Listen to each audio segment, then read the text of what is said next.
O caminho do essencialista é buscar de forma incansável o menos, porém melhor. É necessário parar constantemente para se perguntar: será que eu estou investindo nas atividades certas? Só quando nos permitimos parar de tentar fazer tudo e deixar de tentar fazer, deixar de tentar dizer sim a todos, é que nós conseguimos oferecer nossa contribuição máxima naquilo que realmente importa. Essas são palavras de Greg McKeown no livro O Essencialismo. E nesse vídeo nós vamos falar sobre as lições que esse livro nos ensina que podem ser aplicadas para quem estuda para concurso público. Você já se perguntou quais são as atividades certas que devem ser desempenhadas nos seus estudos? Onde está o ponto máximo de contribuição de modo a tornar a execução algo que não demanda esforço?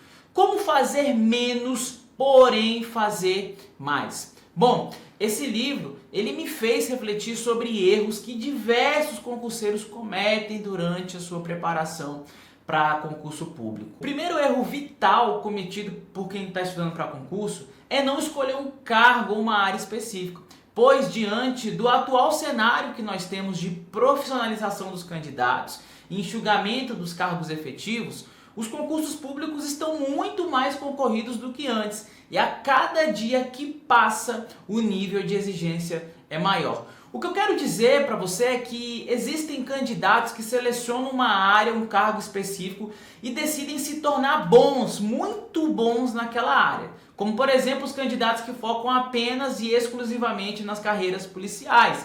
Isso é diferente de um candidato que foca em vários concursos diferentes. Ser uma estratégia, essa atitude tem uma consequência muito drástica, que é uma aprovação muito sofrida ou até mesmo uma reprovação, prolongar e até anos a aprovação ou até mesmo não ser aprovado. Ou seja, essa incerteza e essa falta de pulso firme para escolher uma área específica tem um resultado muito caro, pois a grande maioria dos concurseiros eles acabam desistindo do concurso público ou demoram anos totalmente desnecessários para serem aprovados. O segundo grande erro que faz com que muitos concurseiros definitivamente sangrem no campo de batalha é agir pela emoção e não pensar no momento de começar a estudar. Ou seja, ele simplesmente compra um curso, começa a assistir aulas sem ao menos se questionar sobre qual seria a melhor estratégia de estudo a ser seguida.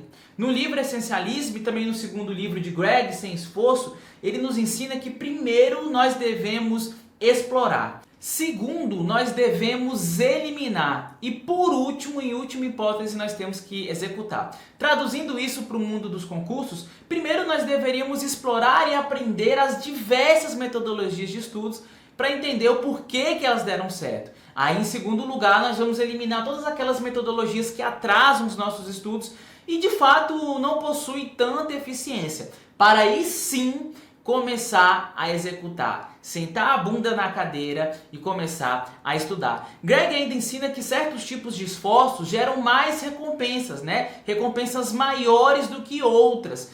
E sem dúvida o trabalho árduo é importante, porém, mais esforço não gera necessariamente um resultado maior. No mundo dos concursos, esforço não é sinônimo de aprovação. Eu digo isso porque os candidatos costumam atribuir a sua aprovação ou falta de aprovação pelo tanto de esforço que ele realizou, quando na verdade não são grandezas diretamente proporcionais. É muito comum a gente ouvir por aí as pessoas dizendo: ah, mas eu assisti 10, 20, 30, 40 aulas, resolvi 100, 200, 300 questões, eu mereço ser aprovado. Fulano de tal, ciclano, estudou muito menos do que eu e foi aprovado, isso não é justo, Sempre existe aquele colega que a gente não dava nada para ele, que era um péssimo aluno, não tirava notas boas e que de repente ele começou a estudar e ele foi lá e passou num concurso público muito mais rápido do que você.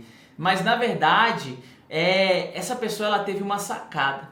Ela entendeu que esforço no mundo dos concursos públicos não é sinônimo de aprovação e que a grande chave, o segredo para ser aprovado em concurso público está na estratégia utilizada por aquelas pessoas que definitivamente não tinham tempo. É isso que você precisa destravar, desbloquear, essa chave que você precisa virar sobre o que realmente leva uma pessoa a ser aprovada. Você já parou para pensar o que aquelas pessoas que têm filhos, trabalham o dia inteiro, fazem faculdade, têm diversas outras atribuições, o que elas fizeram para serem aprovadas? Quais foram as atividades de estudos essenciais, aquelas consideradas indispensáveis por essas pessoas? O que eu quero dizer para você é que você deve refletir sobre o que essas pessoas priorizaram nos estudos dela. Foi a resolução de questões? É priorizar a leitura de materiais ao invés de assistir aulas e videoaulas? É focar nos assuntos mais cobrados? Afinal de contas, qual é a postura estratégica adotada por essas pessoas?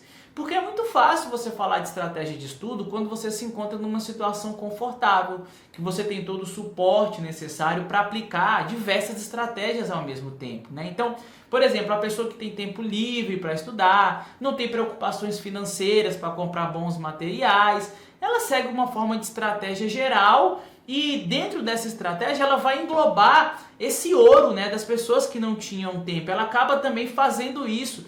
Ela também acaba aplicando as estratégias de estudos daquelas pessoas que não tinham tempo, que elas foram aprovadas. Não é desmerecendo essas pessoas, mas é porque isso no mundo dos concursos não é a realidade da maioria.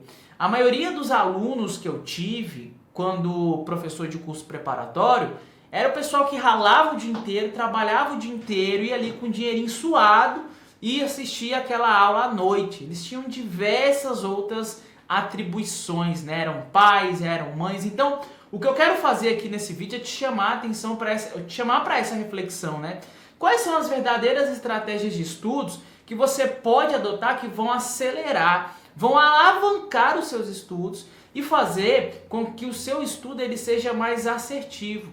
Bom, eu digo isso porque uma das coisas essenciais para que eu fosse aprovado no concurso público que eu me encontro hoje foi essa modificação da forma como eu estudava. Por exemplo, olha só, uma das coisas que eu fiz foi parar de assistir aulas, Porque eu percebi que no final das contas aquilo só estava tomando o meu tempo e que eu podia gastar o meu tempo de forma muito mais efetiva, lendo materiais resumidos, voltados para concurso, fazendo revisões, resolvendo questões. E devido ao não aprofundamento das aulas, quando a gente compara isso com bons materiais teóricos, e a demora em assistir um curso completo, porque demora muito, e a gente acaba só estudando aquela teoria, a gente acaba não revisando, no final das contas eu não memorizava, eu não decorava os pequenos detalhes, E essa falta de memorização, ela me custou muito caro, porque ela foi responsável por me dar branco na hora da prova. Sabe aquela sensação ruim, de que você olha para a prova, você vai lá, olha para a prova e fala bem assim, opa, peraí, eu estudei esse conteúdo aqui, eu vi esse conteúdo, eu me lembro que eu tive aula sobre isso, mas eu não consigo marcar essa questão. Eu não tenho convicção para marcar essa questão, eu não tenho certeza. Apesar de eu ter estudado muito, apesar de eu compreender muito bem a matéria, eu não tenho a confiança necessária para marcar essa questão, para entender esse peguinha. Então, acertar questões vai muito mais além do que a mera compreensão. Compreender, aprender é muito importante, mas você precisa memorizar. E de grosso modo falando, você precisa mesmo decorar. Isso foi um dos comportamentos que eu percebi conversando com pessoas que foram aprovadas e que tinham pouco tempo para estudar. Então pense nisso que eu estou te falando. Eu tenho certeza que se você elaborar uma boa estratégia de estudos, você vai sofrer muito menos para ser aprovado.